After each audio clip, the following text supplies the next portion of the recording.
Are you having a hard time convincing potential employers or your current team about your value as a design researcher?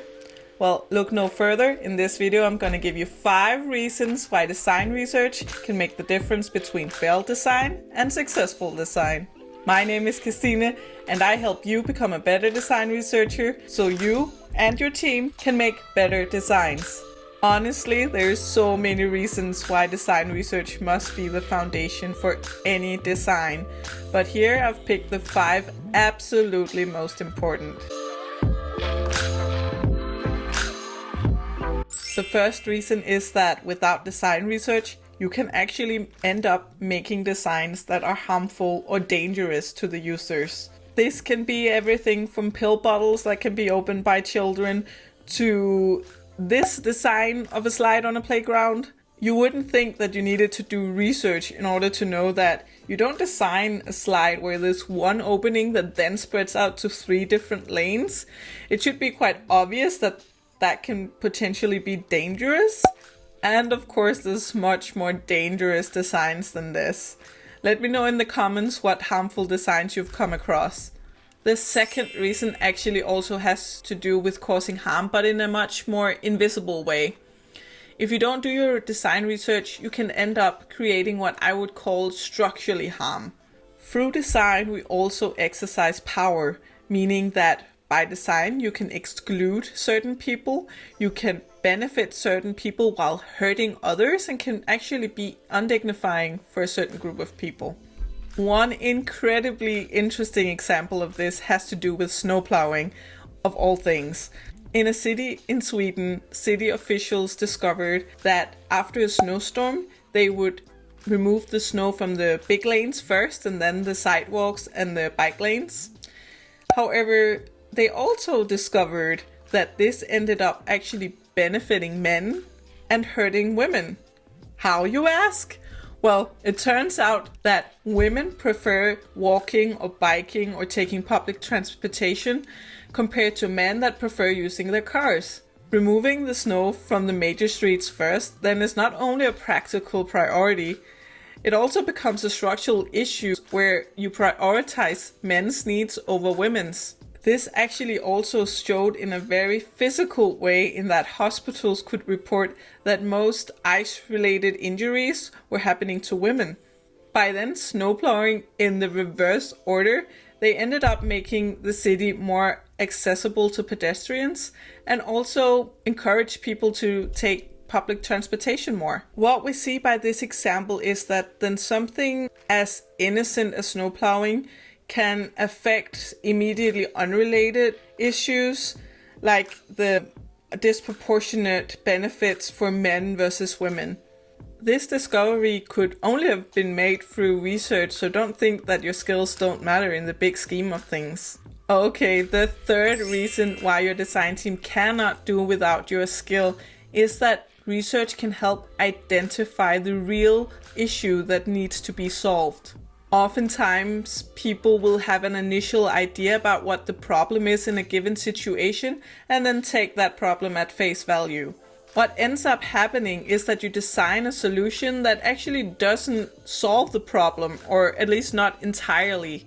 An important lesson in this is when designing a solution that will help people take their medication. Studies show that up to half the time, people don't take medications as prescribed to them. Why? Well, the initial thought might be that people just forget to take their medication. And if we design a solution towards that, you might end up designing something that already actually has been designed. Pill bottles that light up when it's time to take your medication, or that will give off a certain sound. Or there's pill bottles that has a little timer on it that will let you know when was the last time you took your pill. But does it solve the problem? Well, it shows that it doesn't solve the entire problem. With a little more investigation, we discover that people don't take their medication as prescribed, not necessarily because they forget that they have to take their pills, but because taking the pills remind them of their illness. Meaning there is an emotional and identity aspect to taking your medication, and it's the issue with not taking them is not just a practical and cognitive one. It's only through thorough design research that you'll discover insights like this and ultimately end up saving the whole design team a lot of time and resources. Reason number 4. Making a design that will not be used as intended and ultimately not solving the problem. A very visible example of this is in public spaces where there is a nice path, maybe done with beautiful tiles, that will just not be used as intended. Instead, you'll see downtrodden grass going across because people want to get to their destination as fast as possible. And sometimes the way these nicely tiled paths are laid out just doesn't do that for people.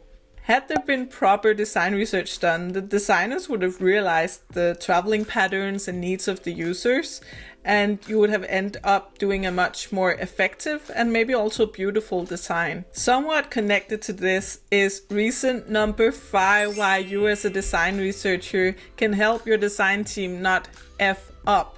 Sometimes designs might solve one problem, but create another. One comical example of this is these trash cans placed above the benches. As you can see, there is trash on those benches, and that can either be from birds trying to dig some gold out of those cans and then leaving the trash on the bench, or it can be the excess of trash that cannot fit into the garbage can. Well, that's not very practical, and the designer might thought that, oh, I am a genius. I designed this like a boss. I made sure that people could get rid of their trash conveniently when they were sitting on the benches anyway. But as you can see, the combination of trash and bird shit on these benches doesn't make it very appealing to sit there. Honestly, to begin with, sitting right up against trash cans isn't that appealing anyway. So as a design researcher, you're then not only able to look at the practical issues that needs to be solved, but also the experience that the user will have while using the certain design. These reasons alone make it pretty clear that your chances of making successful design increases immensely when you do design research. Now the question becomes how to actually do good design research, because you certainly can do bad ones on so many levels, and we'll get to that. But stay tuned for the next video where we're going to be learning what research methods you must master to do excellent research.